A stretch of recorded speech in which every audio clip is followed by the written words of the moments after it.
आजू क्लास अहाँ के बीपीएससी टीआरई टीजीटी पीजीटी के अछि और ई बीपीएससी 4 के बैच अछि।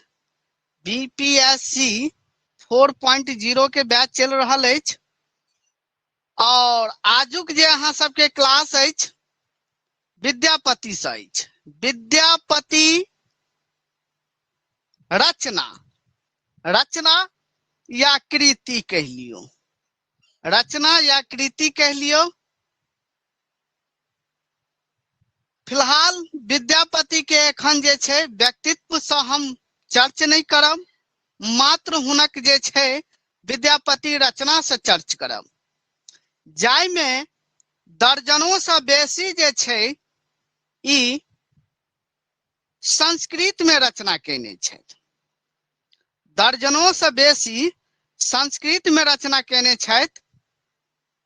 और एहि बेर एकटा क्वेश्चन आयल रहे कि विद्यापति के संस्कृत में कतेक रचना अछि, जे कि हम हालांकि ई तो हम नहीं ऑब्जेक्टिव में लिखने रहिए कि एकर एते छै, मुदा ओते पोथी के नाम में देल गेल रहे और जे विद्यार्थी बुझे वाला छलन प्रिपरेशन में ओ गिन लेने हेतन। तो ओना जे छै देखल जाए हम दर्जन से बेसी कह देलहुं, तो दर्जन से बेसी 13, 14, 15 भ सके छै। दर्जन टा तो फिक्स छै, मुदा दर्जन से लॉजिकल अपनो लगाबियो, दर्जन से बेसी तो दर्जन कते के होय छै, 12 के होय छै। तो दर्जन से बेसी जखने एतै तो यानी 13, 14 भ सके छै। तो एहि में जे अहाँ के पीडीएफ में अहाँ सब गिनब, गिनती करबैन तो 13 टा छै, जे कि एहि बेर क्वेश्चन अहाँ के पूछने रहे कि विद्यापति के कतेक संस्कृत में कतेक रचना अछि, तो 13 टा। और अबहट में हिनक जे छै, अबहट में क्वेश्चन के गौर से सुन लिया, विद्यापति के संस्कृत में कतेक रचना अछि, तो 13 टा। ई क्वेश्चन एहि बेर उजागर भ गेल, 13 टा। और अबहट में कतेक रचना छथि, तो 2 टा, कीर्ति लता आ कीर्ति पताका, कीर्ति पताका, जे कि प्राचीन मैथिली में जे छै से ओकरा अबहट कहल जाय छले, अबहट भाषा कहल जाय छै। जे कि एखन आधुनिक मैथिली जे हम बाजै छियै, मैथिली प्योर मैथिली जे हम बाजै छियै, ओकरा पहिने जे छै से अबहट नाम से जानल जाय छले। तो हिनक कीर्ति में 2 टा छै। रह गेल पद, तो हिनक हजारों से बेसी जे छै, समथिंग एखन धरि 800 से बेसी अहाँ के पद के जे छै से खोज भ गेल छै, अन्वेषण भ गेल छै। मुदा 1000 से बेसी हिनक पद छै, याद रखब। पद अर्थात गीत रचना सब। तो देखियो सबसे पहिने जे हिनक जे छै अहाँ का पोथी भू परिक्रमण, एतऽ से अहाँ के ई 8 टा पीडीएफ अछि, 8 गो पीडीएफ एहि में या भ गेले हमर पोथी, या प्रिंट आउट भ जात, अहाँ सबके पोथी बन गेले। एक जगह अहाँ के सबटा मटेरियल उपलब्ध भ जात हार्ड कॉपी में। हार्ड कॉपी अहाँ के बहुत जल्द अहाँ के उपलब्ध भ जात, मोटा मोटी 10 तारीख से पहले अहाँ के उपलब्ध भ जात, 10 तारीख से पहले हार्ड कॉपी। तो देखियो भू परिक्रमण जे भेलै विद्यापति के पहिल पोथी भ गेल। जो अहाँ के पूछत विद्यापति के पहिल संस्कृतक पोथी, तो भू परिक्रमण। तो देखियो भाषा आ दृष्टि के शैली से हिनक ई प्रथम संस्कृत पोथी अछि। ई महाराज देव सिंह के आज्ञा से लिखल गेल अछि। शायद एखन हम अहाँ सबके देव सिंह, वह देव सिंह, शिव सिंह के पिता भेल देव सिंह। शिव सिंह 2 भाई रहे, शिव सिंह यानी शिव सिंह आ पदम सिंह। शिव सिंह के पत्नी के नाम रहे अहाँ का लक्ष्मा देवी, आ पदम सिंह के पत्नी के नाम रहे विश्वास देवी। जे कि हम अहाँ के कहने रही शिव सिंह विद्यापति के परम मित्र, जीवनीशाली, मतलब सब किछु छलथि हुनक। बिस्फी गाम जे छै, जखन हुनक राज तिलक भेल रहनि तऽ बिस्फी गाम शिव सिंह विद्यापति के, यानी बिस्फी गाम हुनक जे छै से जन्मभूमि छनि। बिस्फी गाम हुनका जे छै दान में देने रहनि। विद्यापति के शिव सिंह दान में देने रहनि और अभिनव जयदेव के उपाधि देने रहनि। और शिव सिंह जखन गुजरि गेला, हालांकि वो जे छै से हम अहाँ के ओइनवार वंश जे पुरनका पीडीएफ अछि, हम ओइनवार वंश और कर्नाट वंश ई दुनू पीडीएफ के टाइपिंग भ गेल या ई दुनू पीडीएफ अहाँ के शेयर भ जायत। हालांकि ओहि पर हम क्लास आई वह पर दैतौ, मुदा हम सोचलहुं कि ओहिसे पहिने हम विद्यापति के पढ़ा दिए ताकि विद्यार्थी, क्योंकि 8टा पीडीएफ में छै विद्यापति के, स्टेटो में पढ़लहुं और बीपीएससी में कनी नीक से विद्यार्थी के कवर भ जेतनि। कर्नाट वंश आ ओइनवार वंश में कनी हम विस्तृत क देलिए, पीडीएफ के कनी पहिनुका पीडीएफ के विस्तृत क देलिए, कनी ओहि में किछु मटेरियल और ऐड क देलिए।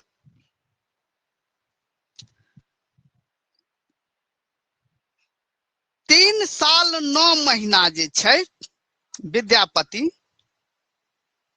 राज केलनि, तकर बाद ओ निपता भ गेलनि।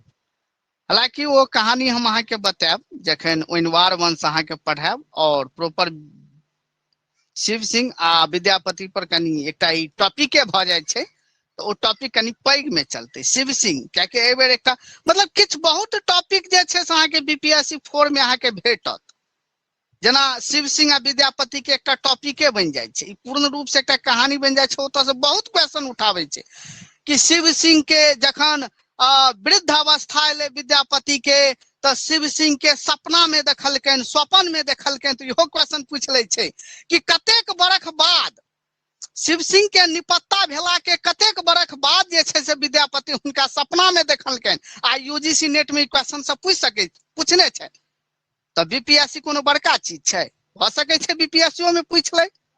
जखन यूजीसी नेट में पूछने छै त हम तो किछो कोनो फर्क नहीं बुझे छे, जे बीपीएससी आ यूजीसी नेट में हम कोनो फर्क नहीं बुझे छे। जे विद्यार्थी +2 के विद्यार्थी छी वो आंख बंद क के यूजीसी नेट के तैयारी करू, बैच ल के तैयारी करू, आ नहीं बैच लेब तो कम से कम सेल्फ स्टडी में ओकरा तैयारी करू, लेकिन यूजीसी नेट में बैसू। तो देखियो जेना अहाँ के पूछ लेत विद्यापति के जे छै, विद्यापति शिव सिंह के कतेक बरख बाद स्वप्न में देखलकनि, 32 बरख बाद। शिव सिंह से विद्यापति कते बरख पैघ छलथि, तो 2 बरख पैघ छलथि। ई क्वेश्चन सब पूछे छै, कते बरख पैघ छलथि, 2 बरख पैघ छलथि।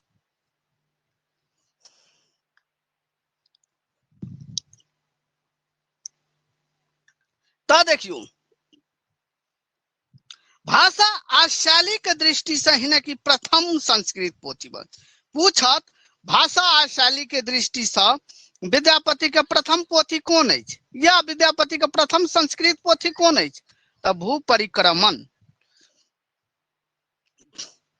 ई महाराज देव सिंह के आज्ञा से लिखल गेले, जे कि शिव सिंह के पिता अछि। देव सिंह शिव सिंह के आज्ञा से देव सिंह के आज्ञा से लिखल गेले।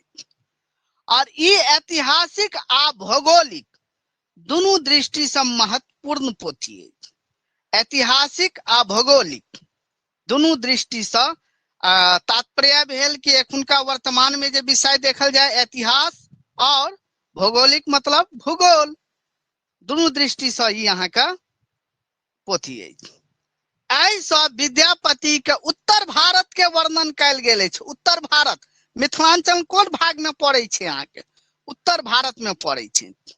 तो उत्तर भारतक भौगोलिक ओकर धरातल जे होइ छै, धरातल कत की छै नहीं छै, हमरा अपना धरातल पर मतलब भूमि पर ओई चीज के में चर्चा कल गेल छै। नदी सब के चर्चा कल गेल छै, प्राकृतिक के चर्चा कल गेल छै। सुत वधजन्य ब्रह्मा के हत्या पाप से महर्षि धौम्य बलदेव के पाप मुक्त होबाक लेल एमे एक कहानी देल गेल छै, जे कि कहानी हम ओते पैघ में बुझायब तऽ अहाँके बहुत पैघ भऽ जेतै। यानी बद्ध जन्य ब्रह्मा के हत्या के पाप सँ, यानी बद्ध जन्य जे छलै ओ ब्रह्मा के हत्या के पाप सँ महर्षि धौम्य बलदेव के पाप मुक्त होयबाक लेल पृथ्वी के परिक्रमा करय के लेल कहलकै। तै के अहाँके में कहानी छै। तऽ अहाँके पूछत कि विद्यापति के कोन पोथी में ब्रह्मा के हत्या पाप से महर्षि धौम्य बलदेवक कथा वर्णित अछि? तऽ भू परिक्रमण। में मिथिला से ल नैमिषारण्य, नैमिषारण्य केकरा कहल जाय छै? काशी के कहल जाय छै। यानी मिथिला से ल के काशी धरि सबटा तीर्थक वर्णन। हम पहिने कह देलहुं कि यहाँ के धरातल भौगोलिक, यानी धरातल पर जे भी प्राकृतिक छै ओकर वर्णन एहिमे कयल गेल छै। तऽ ई सब अहाँके वन, नदी, पहाड़ ई सब की आबि जाइ छै? भौगोलिक में आबि जाइ छै। तऽ देखियो, और ग्रंथक मंगल वाक्य देखियो, कोनो भी पोथी पहिने जे लिखल जाइ छै ने तऽ मंगलाउच्चारण जे छै यहाँ के होइ छै सबसे स्टार्टिंग। आप कोनो भी चीज कह के ना श्री गणेश कह ले, तऽ तहिना कोनो भी पोथी रचऽ से पहिने जे छै से कोनो न कोनो भगवानक आराध्य जे छै से अहाँके श्लोक में लिखै छलथि। तऽ एहि ग्रंथक मंगला मतलब कोनो न कोनो भगवानक जे छै से वर्णन अहाँके मंगल उच्चारण में करै छलथि अहाँके। तऽ मंगल वाक्य में विद्यापति गणपति, शिव, विष्णु, रवि एवं अंबिका, अंबिका यानी भगवती का आराधना करैत छथि। याद रखब मंगल वाक्य में। आई में वर्णित तथा नीति, नीति शास्त्र, ज्ञानवर्धक, शिक्षा एवं मानव पक्ष से परिपूर्ण अछि। डॉक्टर देखियो, आब मेन अहाँ के पॉइंट आबि रहल या। डॉक्टर मुनीश्वर झा सिद्ध करैत प्रमाणित कैलनि कि एहि रचना के नाम भू परिक्रमण अछि, भू परिक्रमा नहीं। एहिसँ पहिने एहि पोथी के नाम राखल गेल छल भू परिक्रमा। की नाम राखल गेल छल? भू परिक्रमा, भू परिक्रमा क्रमा। मुदा मुनीश्वर झा जे छथि ओ सिद्ध कऽ देलकनि कि एकर नाम भू परिक्रमा नहीं भू परिक्रमण अछि। मतलब ओहिमे न जोड़ि देलकै। की जोड़ि देलकै? न। आ देखियो हम स्टार्टिंग में भी लिखने छी भू परिक्रमण। आ एकर एहिसँ पहिने भू परिक्रमण से पहिने एहि पोथी के नाम जे छै भू परिक्रमा नाम से प्रकाशित छल, भू परिक्रमा। तऽ याद राखब, कहीं वायदा अहाँ के पूछ ले कि भू परिक्रमा का पहिने कोन नाम से प्रकाशित कराओल गेल छल, तऽ भू कोनो भी ऑप्शन दऽ सकैया। भू परिक्रमा ई तऽ ओरिजिनल भऽ गेलै। भू परिक्रम कर्म, भू परिक्रम ई रंग भऽ गेलै। तऽ अहिना कऽ के option A, option B, option C भऽ सकै छै भू, आ तऽ तेसर सी में जे छै से माँ के उच्चारण लगा देते भू परिक्रमा कर्मा, कर्मा भू परिक्रमा रंग भऽ गेलै। तऽ तै लऽ के एकर ओरिजिनल नाम की छलै अहाँके, यानी भू परिक्रमण से पहले भू परिक्रमा नाम से प्रकाशित कराओल गेल छलै। आ एकर प्रमाणित के केलनि? देखियो नीचा हम आबै छी। तऽ एहिमे एकटा याद राख लिया कि विद्यापति के ई पहिल पोथी भऽ गेल। दोसर याद राख लिया कि भौगोलिक और ऐतिहासिक दृष्टि से विद्यापति के पहिल पोथी या पोथी कोन अछि? तऽ भू परिक्रमण भऽ गेल, कियाकि ऐतिहासिक और भौगोलिक दुनू दृष्टि से ई पोथी अछि। अहाँ के क्वेश्चन अहाँ के एनाहितो बना देत भू परिक्रमण विधा अछि, तो भूगोल ऐतिहासिक, ऐतिहासिक और भूगोलिक, ऐतिहासिक आ भूगोलिक, भौगोलिक, भौगोलिक, ठीक है। तकर बाद देखियो विद्यापति के कोन पोथी में मिथिला से ल क नैमिषारण्य काशी धरि के वर्णन कयल गेल अछि? तो भू परिक्रमण में। तकर बाद एतय आबि जाओ अहाँ का एकर प्रकाशन जे छै से 1976 में भेल रहे। कतऽ सँ? मिथिला सांस्कृतिक परिषद कलकत्ता से भेल अछि।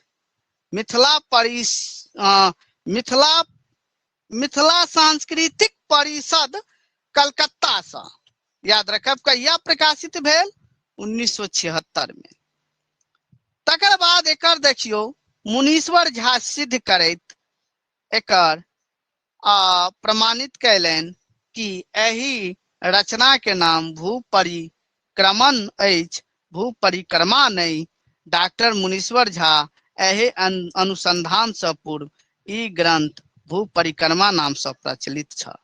यानी हुनकर जे छै डॉक्टर मुनीश्वर झा एहि अनुसंधान से पूर्व जखन अनुसंधान जे कैलनि तो ओहि से पूर्व जे छै एकर नाम भू परिक्रमा छलै।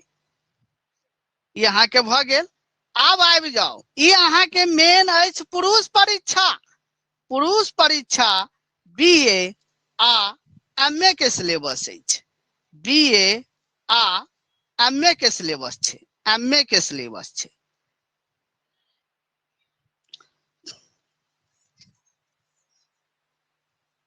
बीए पर हमरा एकटा गप याद आबि गेल। जखन हम विद्यालय चलबै छलहुँ तो एकटा टीचर के रिक्वायरमेंट छलथि अहाँके, तो टीचर एलथि हमरा लग। तो हम ज्यादा टीचर सबके किछु लिखबै नहीं छलिए, मात्र इंग्लिश के कॉपी दऽ दै छलिए और एड्रेस कहै छलै लिखऽ के लेल। तो एकटा टीचर हमरा लग एलनि जे कि बीए फर्स्ट पार्ट के विद्यार्थी रहे।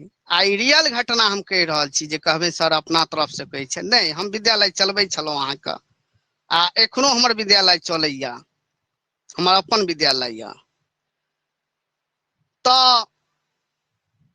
ओ हुनका जखन हम इंटरव्यू लेलहुँ तो हुनका से पुछलहुँ कि बीए के फुल फॉर्म, हम पहिने हुनका पुछलहुँ एखन की कऽ रहल छी वर्तमान में, तो कहलथि जे सर हम बीए में एडमिशन लेलहुँ। हम कहले बहुत नीक, बहुत सुंदर।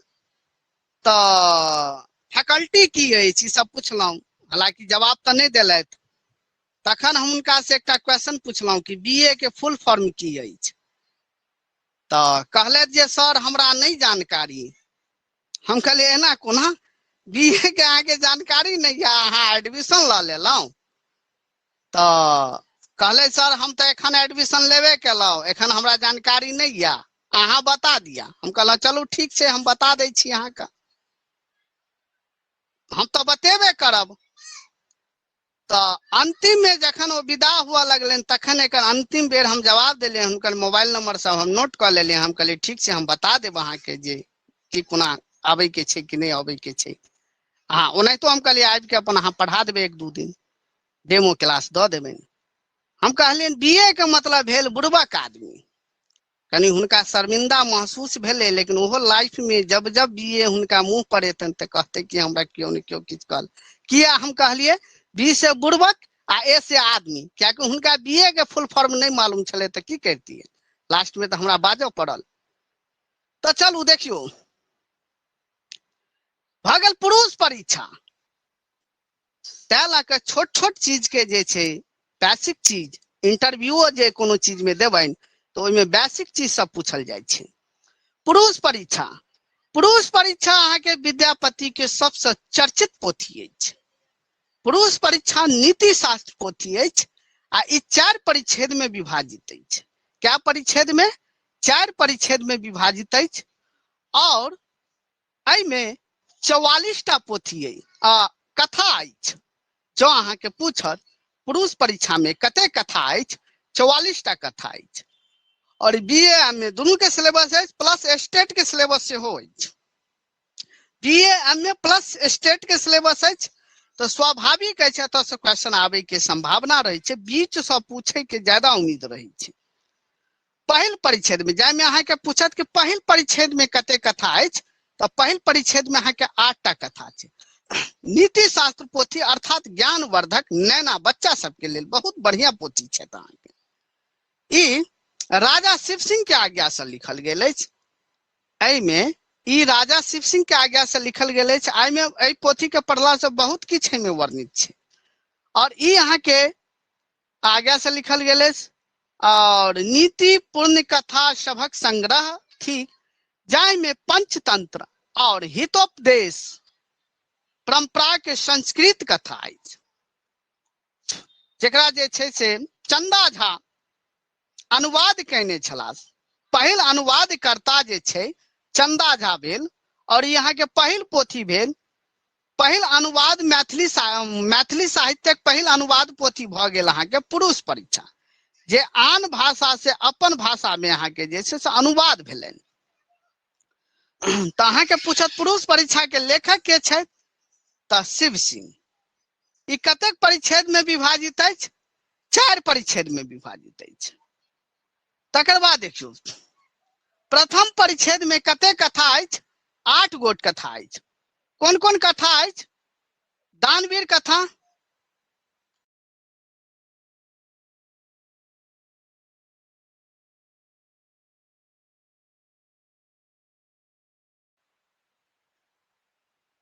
तो देखियो प्रथम परिच्छेद में 8 गोट कथा अछि, जेना दानवीर, दयावीर, युद्धवीर, वीरवीर।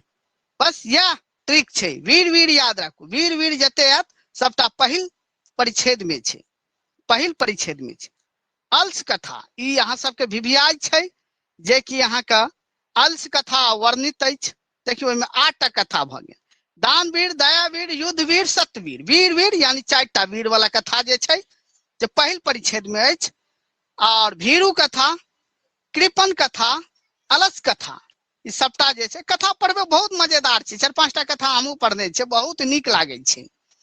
अलस कथा पढ़ियो, बहुत सुंदर कथा छै। अहाँ का अलस कथा सबसे मजेदार कथा छै।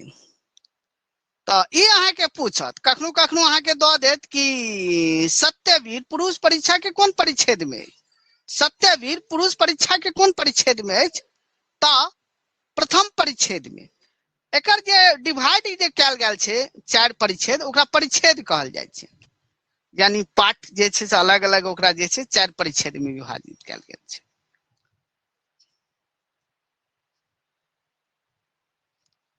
एहि में 44 टा कथा अछि। पहिने कह देलहुं, राजा परावार ओ सुबुद्धि नामक मुनि के प्रश्न उत्तर से रूप में एही कथा के प्रारंभ होइ छै। यानी पहिल कथा जे छै अहाँ का, पहिल कथा कौन छै? देखियो तो दानवीर छै ना, पहिल कथा दानवीर। एहि में अहाँ के जे कथा जे प्रारंभ होइ छै, जे ओ अहाँ के परावर ओ सुबुद्धि, सुबुद्धि नामक जे मुनि होइ छै ओकर प्रश्न उत्तर से ई कथा अहाँ का प्रारंभ होइ छै। तो अहाँ के पूछ लेत कि राजा परावर और सुबुद्धि नामक प्रश्न उत्तर कौन पोथी में वर्णित अछि? कथा कौन पोथी में वर्णित अछि? तो पुरुष परीक्षा में। कौन में? पुरुष परीक्षा में। याद रखब एही पोथी का मैथिली गद्य पद में पहिल अनुवाद जे हम पहिने कह देलहुं, कविश्वर चंदा झा केने छथि। पछाती जे छै रामानाथ झा, सुरेंद्र झा सुमन केने छथि। अहाँ का तो कविश्वर चंदा झा, रामानाथ झा, सुरेंद्र झा। तो अहाँ के पूछत, जो एना क्वेश्चन पूछत कि पुरुष परीक्षा के पहिल अनुवादकर्ता के छला, तो चंदा झा।